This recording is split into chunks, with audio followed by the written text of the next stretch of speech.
Troisième vidéo sur le tableur. Dans cette vidéo, je vais vous montrer un exemple d'utilisation des formules pour élaborer une feuille de calcul. Un bon de commande, on est dans un magasin de meubles. Un client désire acheter des tables, des chaises, des tabourets et des armoires. Ici est indiqué le prix unitaire, toutes taxes comprises, c'est-à-dire qu'une table coûte 79,50 € et ici la quantité désiré par le client. Par exemple, le client veut acheter 8 tables, 12 chaises, etc., etc. On va ici utiliser la première formule. Donc, quand on achète 8 chaises à 79,50 €, le total est de 8 fois 79,50 €. On va utiliser une formule en utilisant des adresses relatives ici. Donc, la formule, c'est égal B4 que multiplie C4. Entrée. Puisqu'ici on va faire les mêmes opérations, je vais utiliser la poignée de remplissage que j'étire jusqu'ici. Donc 12 chaises à 22,30 € coûteront 267,60 €, etc., etc. Donc le total à payer par le client avant la réduction, c'est ce nombre plus ce nombre plus ce nombre plus ce nombre.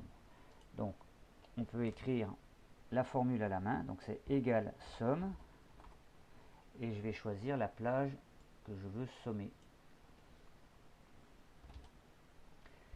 Donc avant la réduction, le client devra payer la somme de 2285,5 €.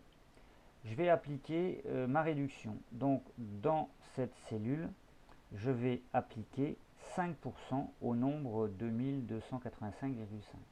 Donc appliquer 5%, c'est multiplier par 5 et diviser par 100. Mais ici, je vais utiliser des adresses. Donc égal ce nombre fois ce nombre divisé par 100. Il me reste à remplir la somme à payer après la réduction. Il est clair que le client devra payer cette somme moins la réduction qui a été apportée. Donc égal D9 moins D11.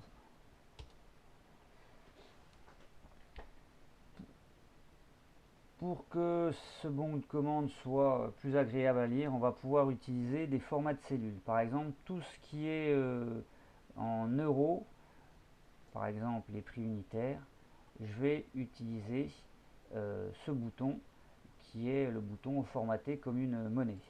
Et vous voyez qu'il nous met ces nombres 79,50 € avec le sigle euro. Donc je peux faire la même chose avec ces cellules, celle-ci, celle-ci et celle-ci. Donc on a un bon de commande qui ressemble à ce qu'on voit dans la vie réelle. L'intérêt, c'est que maintenant il est actualisé. Exemple, vous avez votre client qui décide de changer sa commande. Au lieu d'acheter 8 tables, il va en acheter 80. Au lieu d'acheter 12 chaises, il va en acheter 224. Par exemple, il va acheter 137 tabourets, il va acheter 58 armoires. Vous voyez que le bon de commande a été actualisé immédiatement. Ensuite, vu la très grosse commande qu'il vous a effectuée, il peut être en droit de demander une réduction qui est plus importante. Et effectivement, face à une telle commande, vous pouvez décider de passer d'une réduction de 5% à une réduction de 15%. Vous avez immédiatement la répercussion qui apparaît dans votre bon de commande.